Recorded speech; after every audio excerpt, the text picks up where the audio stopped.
कल्याण Kasara railway मार्गाच्या लगत असलेले मोहने गावातील लहुजी नगर परिसरात क्षुल्लक कारणावरून दोन शेजाऱ्यांमध्ये झालेल्या वादाने गंभीर स्वरूप धारण करत गरोदर महिलेवर जीवघेणा हल्ला झाल्याची धक्कादायक घटना समोर आली आहे। डोक्यावरील टोपी काढण्याच्या किरकोळ कारणावरून झालेल्या मारहाणीत एक गरोदर महिलेला आरोपीने पोटात जोरदार लाथाबुक्क्यांनी मारले। या मारहाणीमुळे महिलेच्या पोटातील बाळाचा मृत्यू झाला असून परिसरात हळहळ व्यक्त केली जात आहे। खडकपाडा पोलिसात गुन्हा दाखल करीत तपास सुरू आहे। मला किती तकलीफ व्हायला लागली, किती सिरियस मध्ये आहे। माझ्या नवऱ्याला हमला करायला लागले, माझ्या नवऱ्याला मारायचा धोका आहे। माहिती का, माझ्या नवऱ्याला म्हणते तुला आल्यावर मारले। 3-4 दिवसापासून मी हॉस्पिटलमध्ये पडली। माझा लेकरू आतमध्ये झालंय, पुरं फेल झालंय, आता जागेवर मेलंय ती।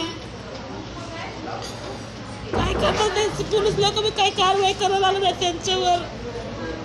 जीवाला किती खतरा झालाय। माझ्या बहिणीचं पोरं 7-7 जण 8-8 जण मारले, रोड आणले मारायला, डोक्यात टाकायला, बाटल्या हल्ले फेकू काचाच्या। त्याचे नाव अफसर शेख, सबीर शेख आणि बाबा करीम शेख।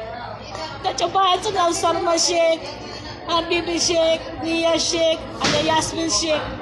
एवढ्या जणांनी माझ्या बहिणीच्या पोराला मारून मला मारलं, पुरे फॅमिली मारली। आणि त्याचे पोलीस लोक ऐकायला लागलेत, आमची कारवाई नाही करायला लागल्यात। आम्ही काय करायचं आता?